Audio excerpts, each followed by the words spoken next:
老李，下班了还不撤啊？好，马上走。我先走了啊。好嘞。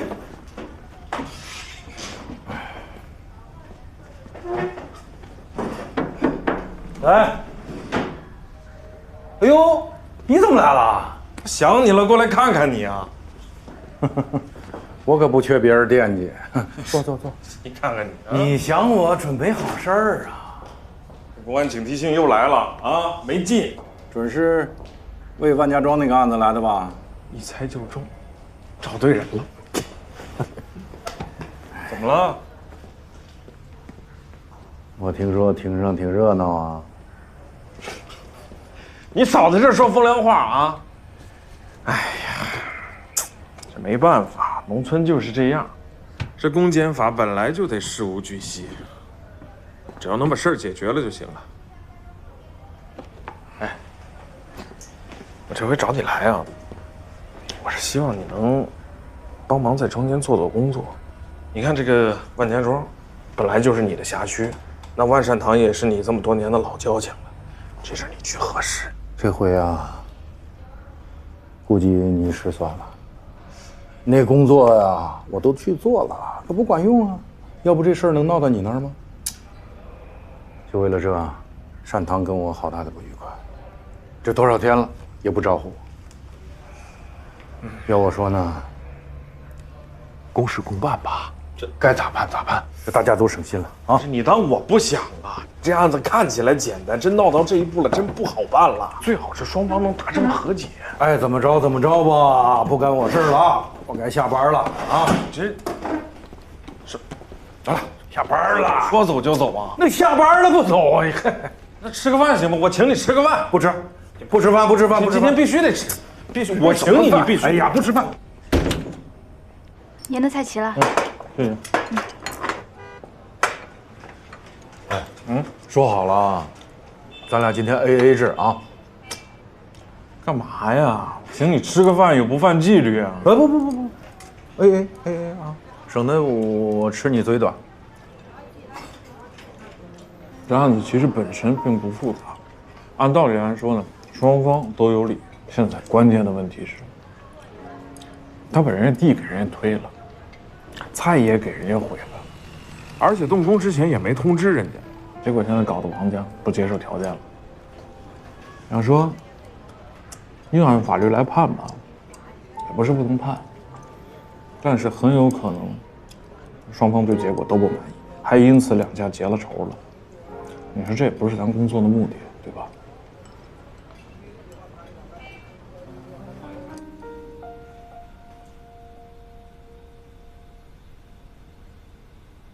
叔叔阿姨啊，你们放心，村里越是这样呢，我们胜诉的可能性就越大。可是我们那个大棚都给推了呀，那全都是我们的东西啊。地不说了，那全都是钱啊，我以后得花钱买这些东西。刚才我跟幸运呢已经拍照取证了，谁犯的错误就一定要付出代价，我们会争取帮您把所有的损失都要回来。真的。谢谢你，要真是那样的话，那我们就请对人了，是吧？关律师，我还是不太明白，我们已经上了法庭了，这正商量着呢，他们干嘛还要这么做？我估计呢，只有一个原因，他们想要造成既定事实，因为双方呢已经产生了争执，我们在立案诉讼的请求当中，按照你的意思呢，加入了判令被告必须马上停止收回原告承包土地、承包经营权的行为。那一般来说呢，土地诉讼官司啊，耗时会比较长，可能他们的工地在施工的时候呢，又受到了干扰。那即使是这样，他们这也是一种违法行为，一定要付出代价。那我们这个官司能打赢？现在呢，只能说我们更有希望了。明天一早，我去跟主审法官好好的聊一下。谢谢。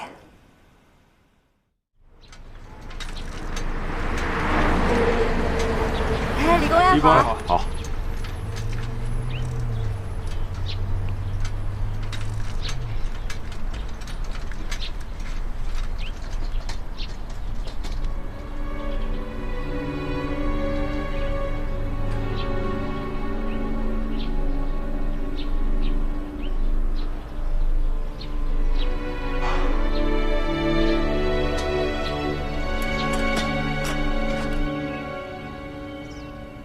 上次推地的事儿不是停下来了吗？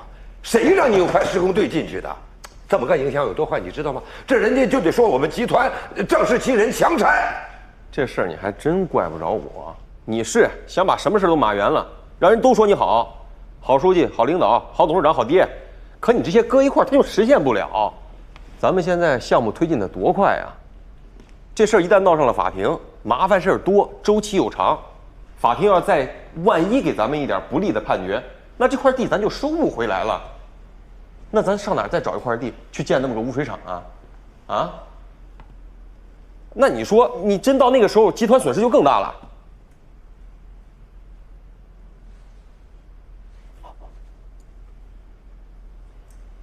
小梁，啊，这事你也知道？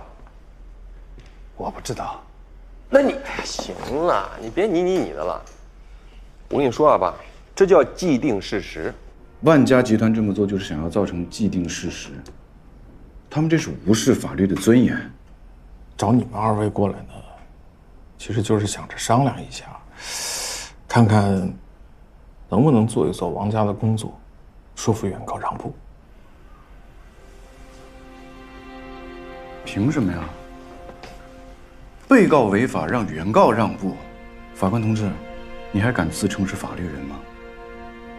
我当然敢啊！我为什么不敢啊？而且我问心无愧啊！关涛，咱们都是法律人，而且我们更是生活在中国农村的法律人，我们肩负的是社会的安定与和谐的责任。你先别着急啊！我跟你说说我的看法。现在，土地承包纠纷的案件越来越多，对于这个案子，我们也是格外的重视，也确实做了大量的工作。但是现在确实有一个实际情况摆在我们面前，法院没法判。你说要拆除他们已经在建的这个污水厂啊，别看就是那么一块小小的菜地，那直接影响到的是市里的重点项目保健品厂、万家集团的转型。往大了一点说，这有可能直接影响到市里乃至省里的经济建设。但是被告也太有恃无恐了吧？那法律的尊严不用维护了？这当然要维护，但是现在关键的问题是，你甭管他们是不是已经开工了，保健品厂、污水厂，是不是必须要建？这是关乎到万家庄全体村民的大事，这事咱也得考虑。这样一来呢，法院起码不会判让那块土地恢复原样了，因为那样的成本跟代价就更大了，是不是？再者说，咱手里好歹有一份征地协议，这么干不算一点道理都没有啊！你现在不就是那大棚跟地里的东西吗？赔就是了，那玩意儿值几个钱啊？是钱的事儿吗？这是你给他出的主意啊？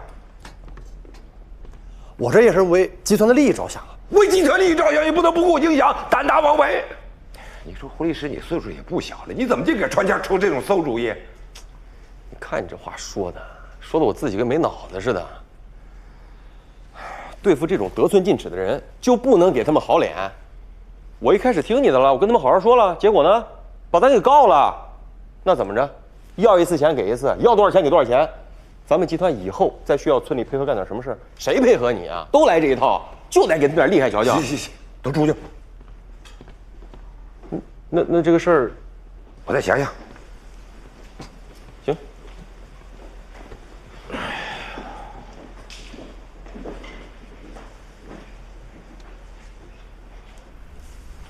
吴法官，你的意思是什么？那你接着说。关涛，你也是法律人，你也应该明白，有的时候吧，妥协也是一门法律的艺术。的确，就这个案子，从法律条文上来讲，是非非常鲜明，很容易。但是你法律条文，你也不能脱离中国农村的现状吧？那吴法官，你想表达的是什么呢？地方经济的建设，我们不能阻止，但是人民的权益，我们也必须要维护。我是想着，能不能就目前的情况，我们从中间找到一个平衡点，来进行协商，最好是能达成一致。好，协商我没意见，但是开庭第一天就发生这样的事情，你总要论个是非曲直吧？法律不能助长这种恃强凌弱的行为吧？是非曲直固然很重要，但是解决问题才是咱们要做的，你说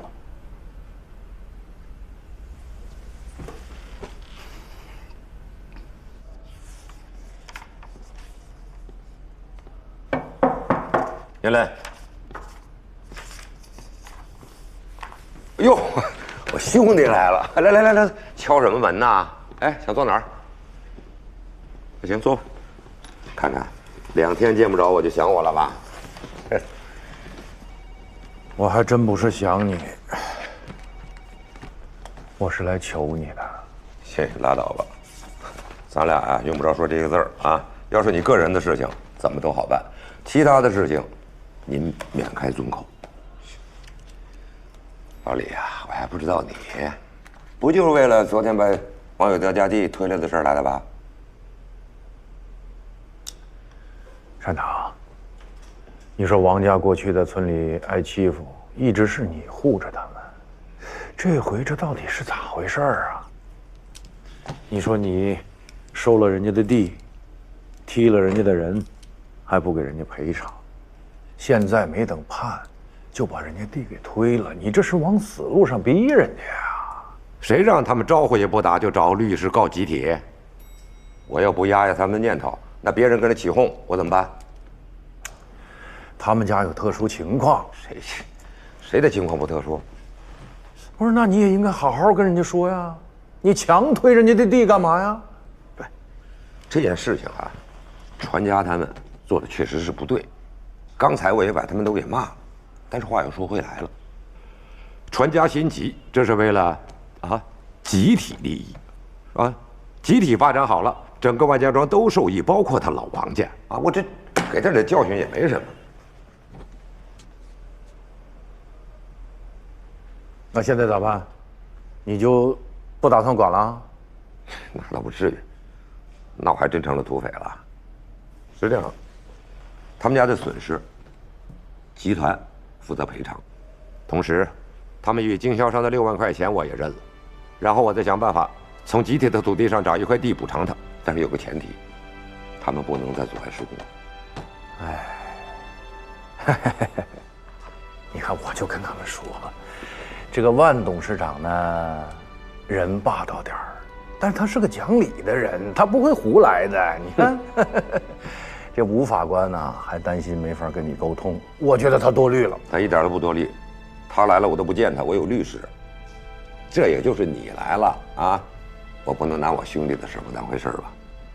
那这么着，他们能满意吗？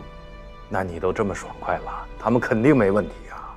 那我有个问题，这件事情啊，是双方商量啊，协商解决，对吧？公平协商，我可不能当被告。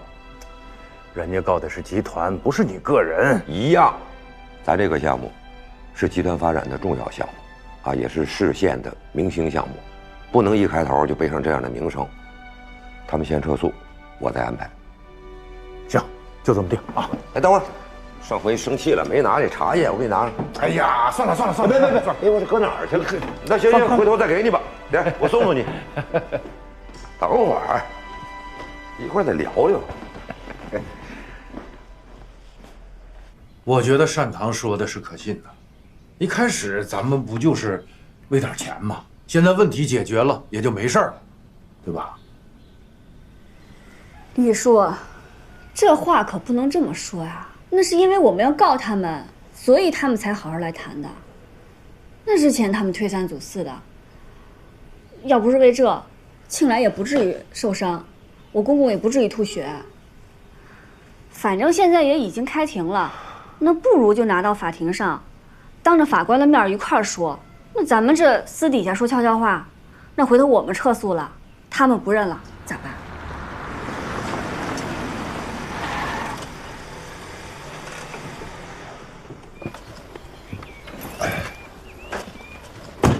我们跟吴法官谈着呢，怎么突然叫我们回来了？李公安也是吴法官请来的。坐。坐。李警官，这个案子呢已经进入了诉讼程序了。都已经开庭了，您就不需要再来劝幸福他们了。年轻人啊，你还是太年轻了。法律啊，绝对是个好东西，可是，在咱们农村呢，可不是用法律这把尺子量一量就能量出长短来的。如果您不是一个警察，您说这样的话我能理解。但是不管怎么说，您也是搞法律的，在明知道我的当事人已经委托了律师的情况下，您再私下来找他们，这不合适。方律师啊，咱们俩没关系，我只和有德一家有关系。啊，那这样，有德大哥，擅长的意思，我也跟你说了啊。这律师也在这儿，你自己是怎么想的？你怎么选？你当着他的面你说啊，你自己说。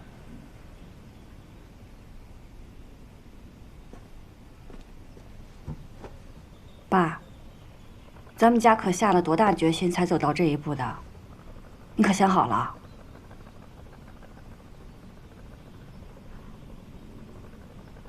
关律师，要不这么着吧，这事儿啊，你就不用管了。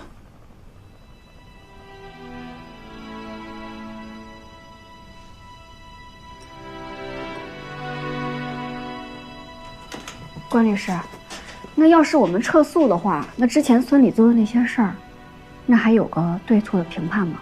要是撤诉了，那就是私下和解，那就没有对错了。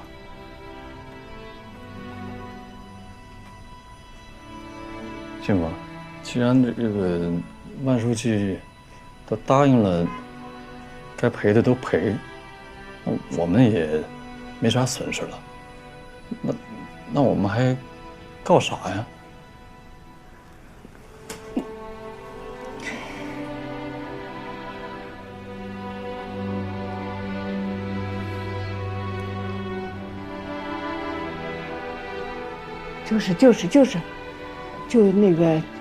就这样吧。你看咱农村人过日子，前想几步后想几步，法官也同意了，万书记也同意了。你看人家李公安，跑来跑去，他太累着你了，就按李公安的来吧。不是，妈，咱们要是真撤诉了，那村里不会认为他有错，那反而没准就更觉得咱们真是拿地讹他们了，这事儿不对呀。错了不是在嘴上，书记已经答应了，要给咱们赔偿，这就说明咱们是对的，村里是错的。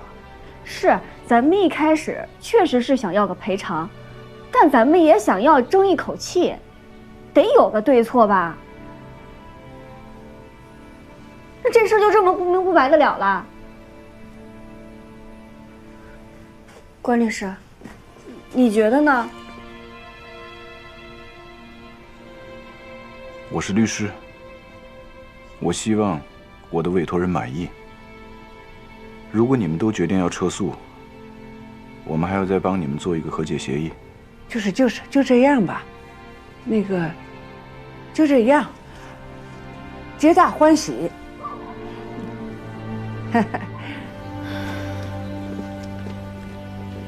哎，关律师，这事儿我真觉得对不住了。没事儿，挺正常的。只不过是通过诉讼解决的话，也许能够为你们争取更多利益。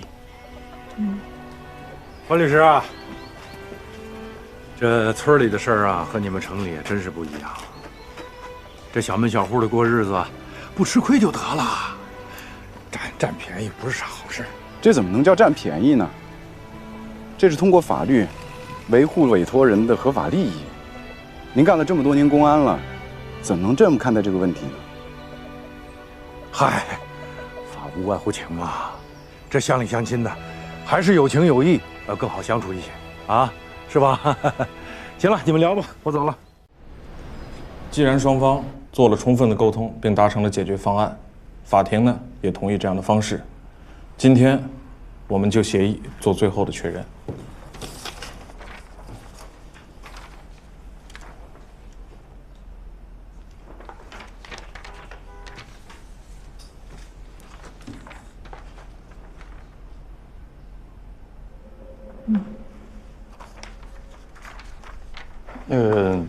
我们这边别的没什么问题，就是那个鸟飞建的地能不能给我们换一换？换不了，县城的耕地都有主，就那块地。可是那根本不是啥地啊，那就是一个石头窝，而且在那个深山里面，离村里有10来里路呢。哎呦，王庆来啊，王庆来啊！有些时候我真怀疑你是不是就是那种扮猪吃老虎的人啊。本来就没有地的事儿，你们也没提，是我爸看你们可怜啊，才临时划了这块地给你们，别不知足。可是你划这个地，它啥都种不了啊，而且它是划，它是承包的，我们还得付钱呢，这没有用，我啥都种不了，我拿来干什么呢？你爱干什么干什么，你能种什么种什么，关我屁事！你要不要？你就说你要不要？要。双方注意说话态度啊！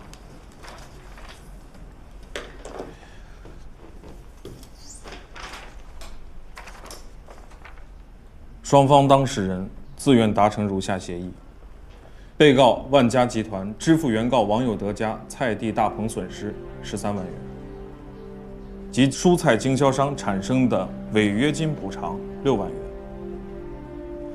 并且万家集团本着对本村村民生病期间的关爱，给予的2次住院报销3720元，共计19万3720元，外加鸟飞建土地共计15亩地的承包期30年，请双方确认有无异议，最后由法庭确认。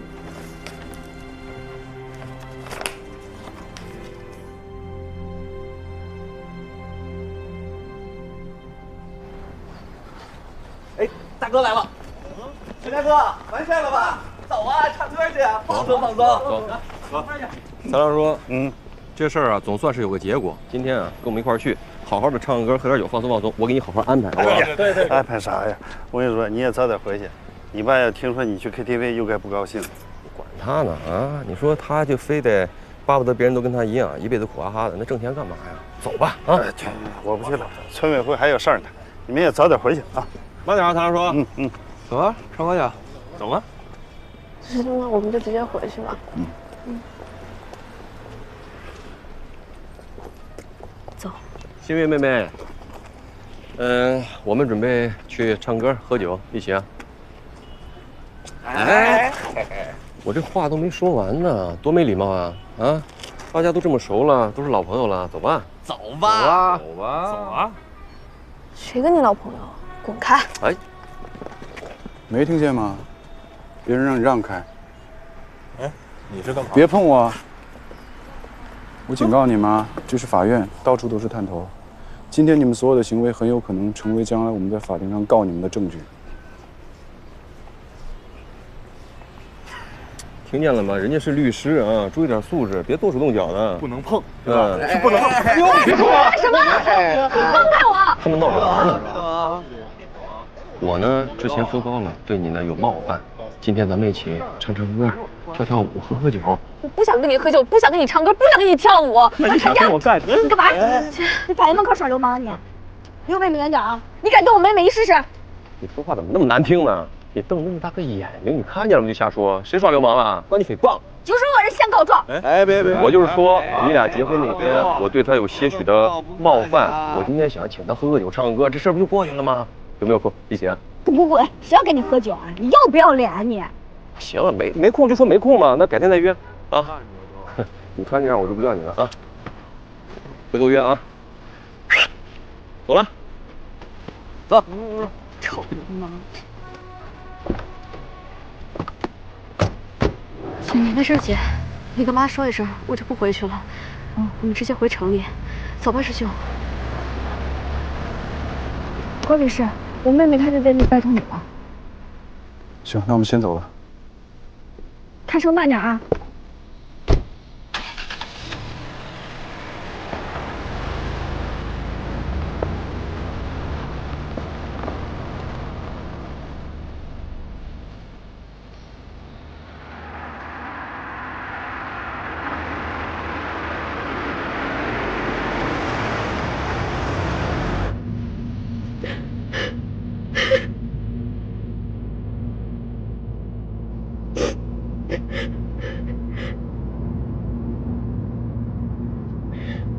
师兄能把车停一下吗？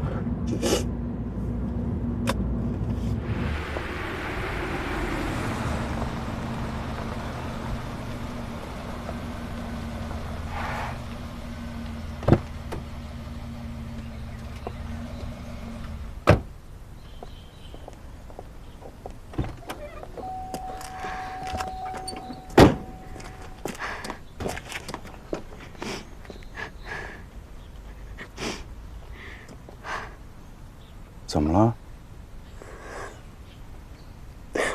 我不想说。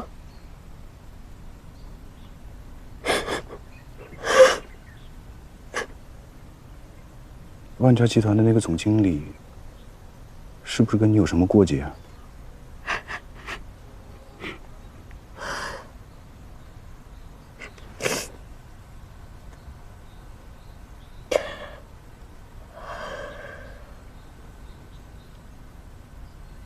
我姐出嫁那天，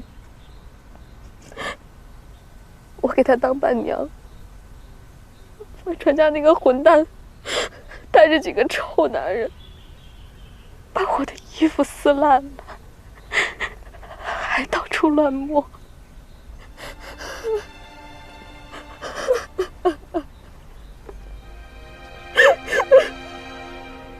后来呢？后来，我想杀了他们，因为他们把我这一辈子都毁了。星月，他们这是在犯罪啊！不是的，师兄，在农村，他们觉得这就只是闹婚而已，他们觉得这顶多就是闹婚闹得过头了一点。这不是农不农村的问题。你是受过高等教育的法律人，你应该拿起法律的武器来保护自己，让他们受到应有的惩罚。我告了他们又能怎么样？我告了他们，可是他们不会受到他们应有的惩罚。你肯定想象不到，连我自己的亲妈都跟我说这只是个玩笑，说农村人结婚不玩不笑不热闹，他们在图个热闹。我能做什么呢？不是星月，别人可以这么想，但是你不能这么想啊！你学的是法律专业，你应该很清楚，这不是在闹着玩，这是在强制猥亵妇女，而且具有聚众和公开的加重情节，起刑点是在5年以上，这是要判实刑的。可是如果我把这件事情说出去，我告了他们，可是到最后受伤的是我自己呀！所有人都知道了，那我要怎么面对别人？我怎么做人呢？就为这个事儿，我当时的男朋友都跟我分手了。可这完全不是你的错啊！你怎么没法做人了呢？星月，未来你是要当律师的。如果你连你自己的权益都保护不了，那你还怎么去保护当事人的权益？逃避解决不了问题，像这样的事情如果不解决，以后你回家再遇到那个人，很有可能还会发生像今天这样的事。你打算怎么办？一辈子不回家，一辈子躲着他？可是你能躲过你自己心里那道坎儿吗？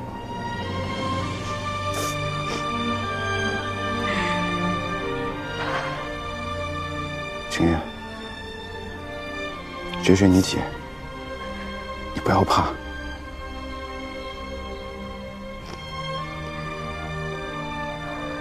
师兄，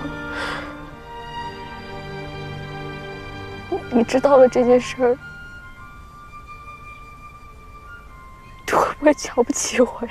不会，我怎么会瞧不起你呢？晴月，你要勇敢一点，告他，我会一直陪在你身边。什么？我们要报案，万传家涉嫌强制猥亵妇女。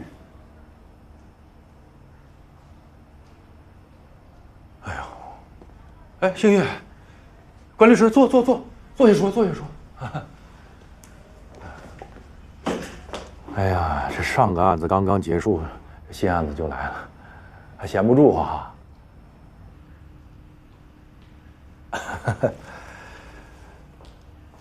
新月啊，关律师是城里人，他可能不懂。你是咱农村出去的，你应该懂啊。那闹婚不是咱这风俗吗？这你姐的婆家是村里的小姓儿，如果要是没人去闹婚，那她婚礼能这么热闹吗？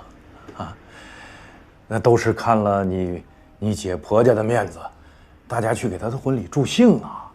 一群男人把一个女孩衣服撕了，还在女孩身上乱摸，你说这是助兴，那不是犯罪？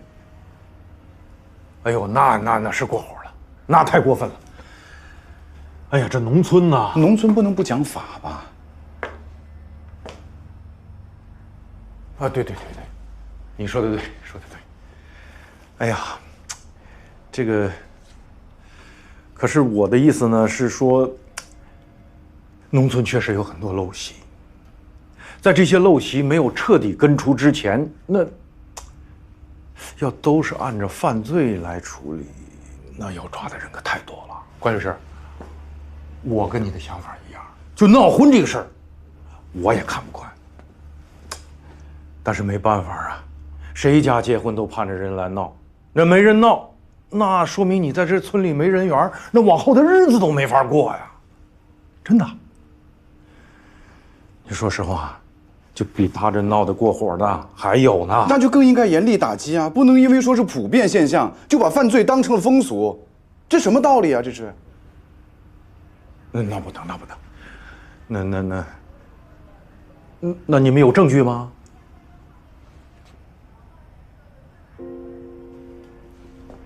李警官，查清事实，寻找犯罪证据，这不是被害人的事儿吧？对，你说的对。你坐，关律师，你坐。那咱们先做个笔录啊，先做个笔录。姓名？何幸运。麻烦你了。好，放心吧，关律师啊，放心吧。谢谢。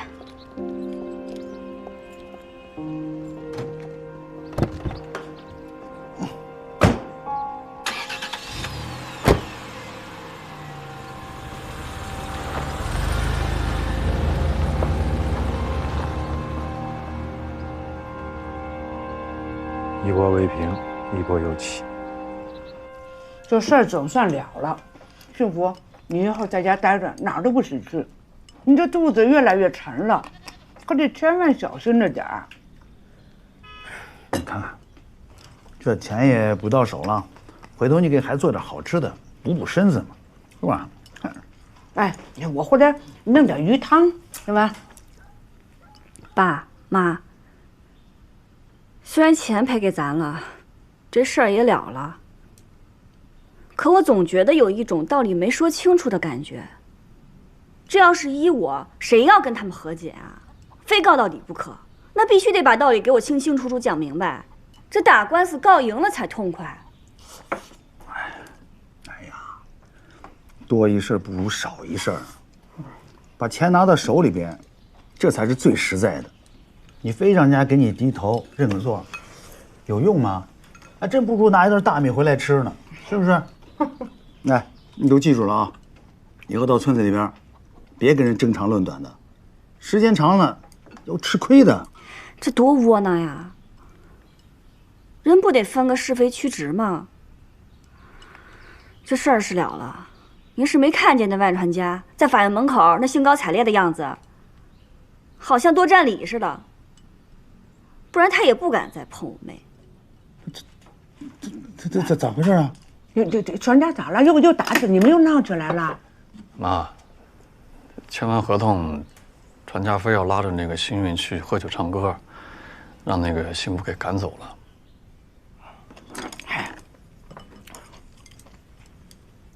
我寻思着，他就是给咱娘家妹子赔个不是。妈，有这么赔不是的吗？他那是耍流氓，一脸的坏相。这事儿对人家根本就没有影响，要不然他也不会在法院门口就那么嚣张，那么无法无天的。行了，他们什么样咱管不着，咱把咱的日子过好了就行了。进来，这2天也没啥事，咱俩把那个农机也得好好收拾收拾了，啊。是。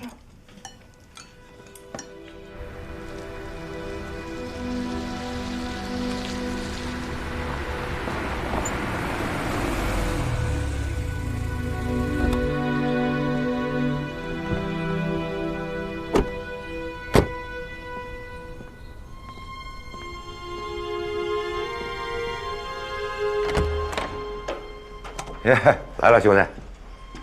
哟，怎么的？这是有正事儿？坐。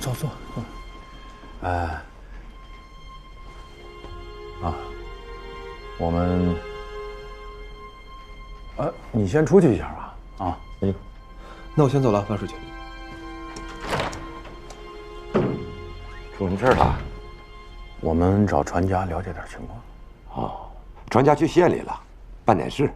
怎么，这小子又给我惹祸了？何幸运到镇派出所报案，说船家强制猥亵妇女，我们这过来调查取证一下。又是闹婚的事儿，不都过去了吗？又闹什么呀？没完没了了，这是。本来这个事儿呢已经过去了，船家在法院门口把幸福的妹妹劫着，又招惹人家，旁边还有几个年轻人跟着一起起哄，人家气不过了，这走到半路又折回来报案。起个哄值得报案？不是这个事儿，还是闹婚这个事儿。不，闹婚这个事儿吧，我跟村委会都说了，而且有了规定啊，从此以后不许再闹了，不就完了吗？这就是你不懂法了。这个事儿在咱们这儿是挺普遍，如果人家都不报案，你可以说是风俗，可是人家报案了，那几个年轻人把人家女孩衣服扒拉，在人身上乱摸，这在法律上就叫涉嫌强制猥亵妇女，而且有聚众、公开的加重情节。如果定了罪，那是要判刑的，而且是要判实刑。至于吗？你说闹婚这个事儿哈，几辈子了，几十辈子了，都这样，对不对？那有的比咱们闹的邪乎的多了。所以它就是陋习嘛。如果较起真儿来，那些闹的，那都犯法了。刑法规定，以暴力或胁迫或者其他方法强制猥亵妇女或者侮辱妇女的，处5年以下有期徒刑或者拘役。重要的是后面，聚众或者是在公共场所公开犯这种罪的，处5年以上有期徒刑。你听听，船家这个处处能卡得上。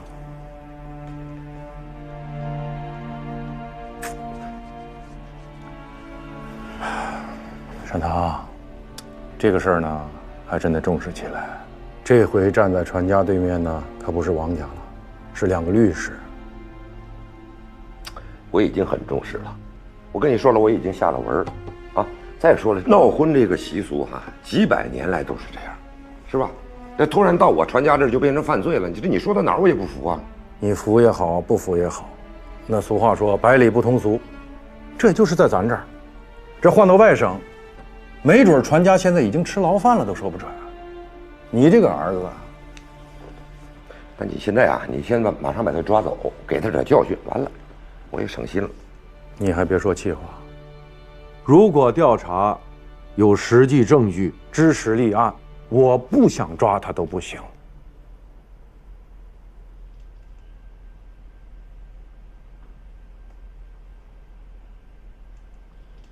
行了，那既然船家不在，那我们就先回去啊，咱们走吧。你这也挺忙的，别闹心啊。船家回来，让他马上到镇派出所找我啊。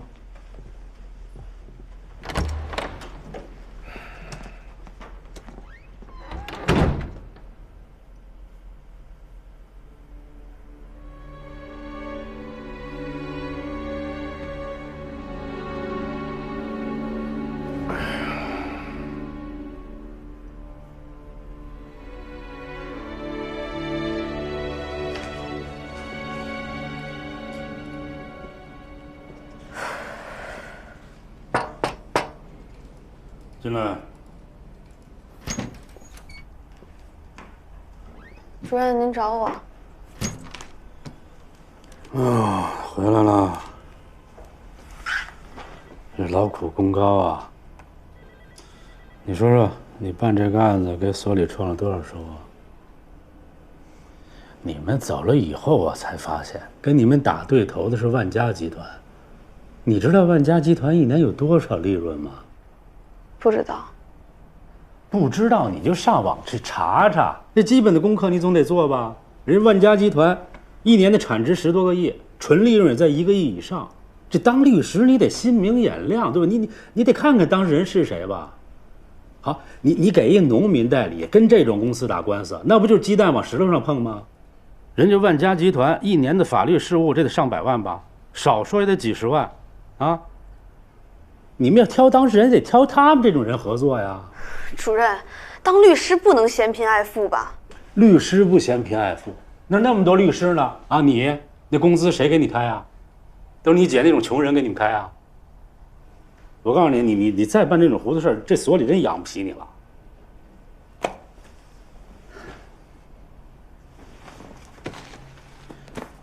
这是这2天积压的案子，你去整理一下摘要。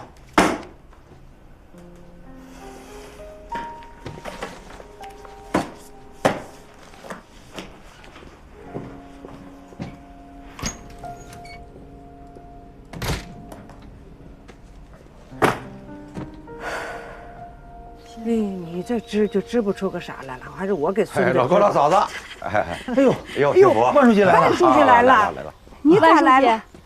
万书记，哎，进来，我是过来问问，听说传家又招惹幸福娘家妹子了，我问没出啥事儿吧？没有啊，没有。您咋不问问传家自己干啥了呢？哎，这个混小子，我到现在还没见着他呢。他要是又耍混了，回来我就得好好收拾他。别站着说，让书记坐。对，书记进来，这倒水喝，坐书记，沏好茶啊，快坐。哎呦，就为这事儿，万书记，你还专程跑一趟哎？这不是吧？还是也是顺道的事儿。这不是这个前些日子为这征地的事儿折腾了那么长时间，是吧？我也一直忙着建厂的事儿，抽不出个身来。你看这庆来住院，我也没过去看看，这不合适。农村长大的孩子皮实，早好了啊，那就好。书记，好。庆来现在是没事儿，当时伤得可严重了，村里的医生都不敢下手，我们后来是送到县里的医院才治好的。您当时踢的也太狠了。这事儿都过去了，还踢他干啥？哎呀，老的教育小的，小的不听话，你说打他2下，那哪知道什么轻重呢？是不是？庆来也没做错什么呀。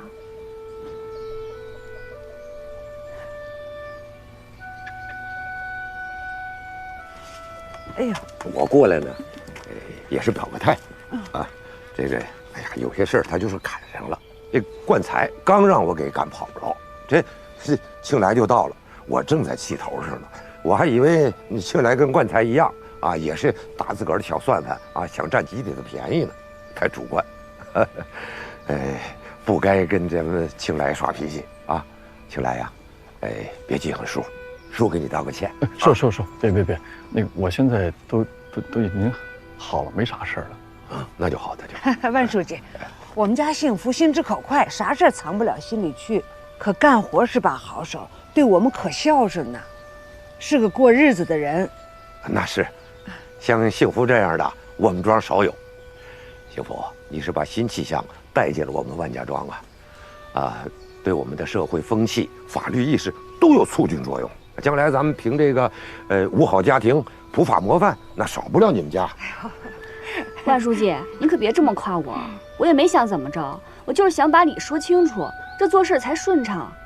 啊，是，凡事都要讲个理，你这要求也不低吧？他也就是说说而已，这过日子哪有那么多道理可讲呢？是不是？这个我过来呀，也就是关心关心。你们家这个往后怎么弄啊？这地也不用种了，按咱们村里的规矩，庆来跟幸福那个可以申请到厂子里去上班，随时都能够安排。你们这2口这个岁数也该差不多了吧？按咱们村的福利，也该领退休金了吧？是吧？那说幸福，这也快生孩子了，老两口啊，我看就别干了，好好歇歇，给带带孩子，享享清福嘛，是吧？那感情好哎。有什么困难啊，尽管跟我说，能解决的，村委会一定会认真考虑。没有了，没有了，你看看万书记大人大量。哎呀，都在一个村住着这么多年了，谁不了解谁的脾气秉性啊？是吧？有什么事儿，咱都能坐下来商量吧，用不着惊动外人。你还得花钱费事打官司，有什么事儿过不去的？是不是？我们当时也没想打官司，可当初您说这事儿，不提了，过去了，都过去了哈。对，都不提了。是过去了，解决了，咱就不提它了。可是我还有个私事儿，想请幸福呢帮个忙。啥事儿啊？这不是吧？就因为闹婚的事情，你妹妹把传家给告了。啊？又告了？你们不知道？不知道啊。你说你这个妹妹，要这么大的事儿，也不跟家里人商量商量。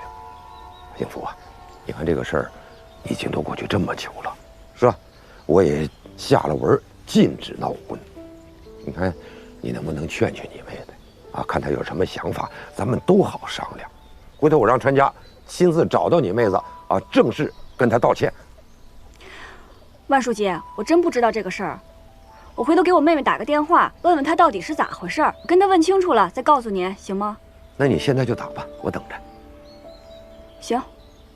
那万书记，屋里坐，屋里坐，屋里坐，快坐，快坐。喂，姐，怎么了？传家又为难你去了？是万书记，他来家里了，说你要告传家，让我劝劝你。原来他没有怕的时候啊！你想好了，真要告他？要不这次我回去他又招惹我，我连想都不愿意想。那万书记说让传家给你道歉呢。晚了，早干嘛去了？好嘞，好嘞，好嘞。万书记，你坐就得，坐。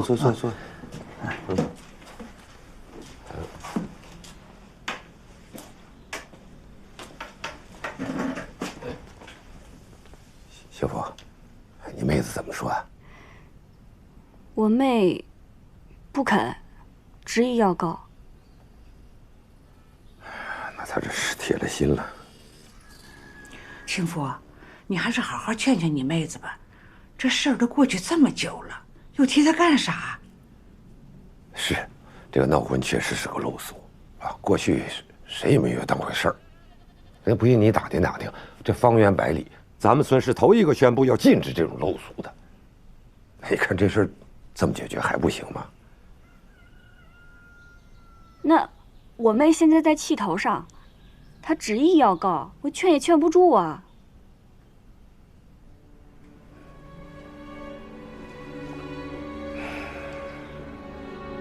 那关律师说，以后大家要是有分歧，都可以通过法律的途径去解决。那既然幸运有幸运的道理，您也有您的道理，那不如就放在法庭上，摆在桌面上说。那法官会根据各自的情况，给大家一个合情合理的解释，这样也公平。您觉得呢？行了，就这样吧。时间也不早了，走了。哎呀，再坐会儿吧，万书记，不坐了。万书记，你要慢走啊，万书记。别坐了。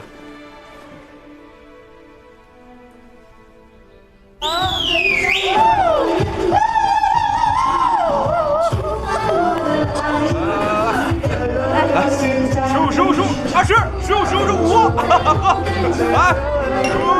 爱情不是你想买，你买呀！哥几个嗨起来！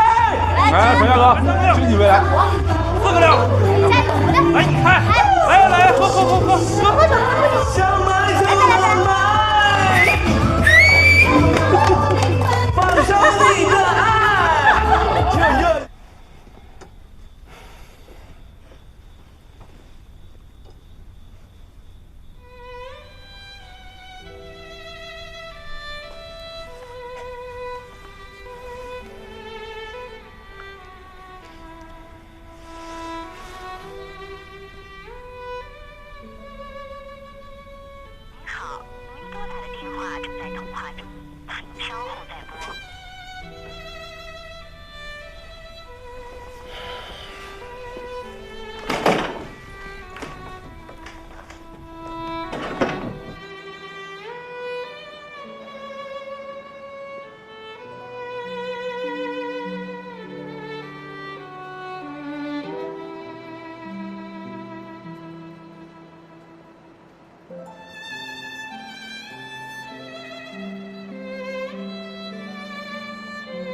你赶紧给我开下门，动静小点，别把老头弄醒了。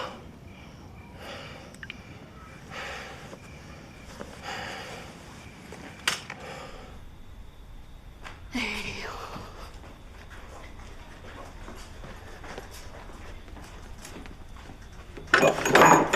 哎呦，回来了！哎呀，你等会儿，把门关上。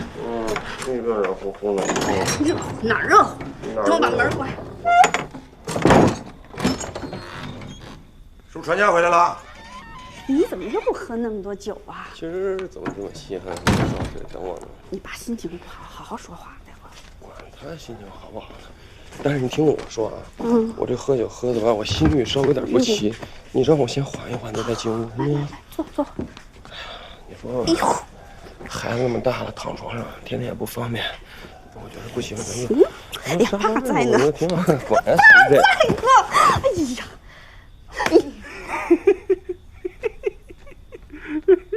爸，你什么时候出来的？怪尴尬的。跟谁出去喝去了？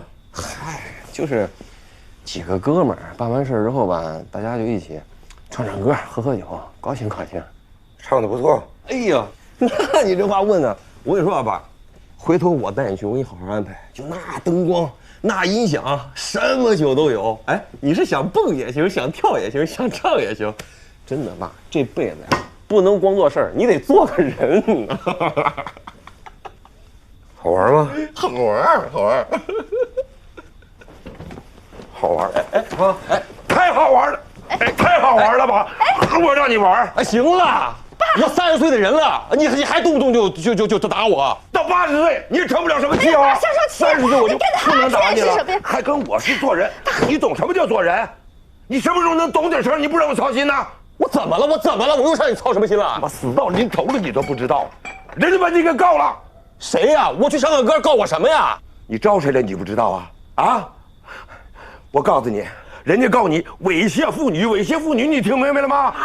李公安说了啊，照你这样，真判了，3年5年，那都不是问题。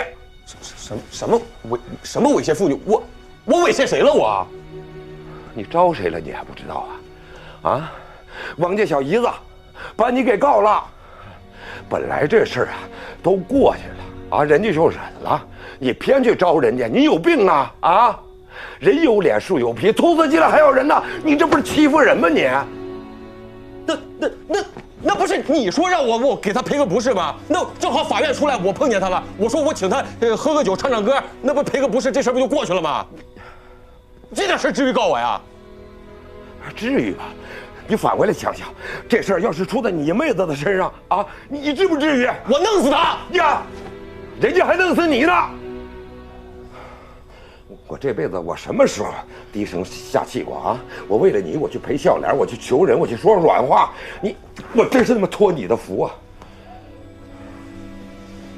你不有本事吗？我还就不管了，你自己拉的屎你自己埋。明早上酒醒了啊，你提醒他，侦派出所去找李公安去，接受调查吧。你消消气。你自己把那加药吃了。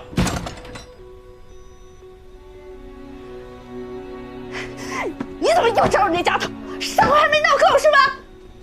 你有毛病吧？老头打我忍了，你也敢打我？你还敢还手？我跟你没完！你给我出去！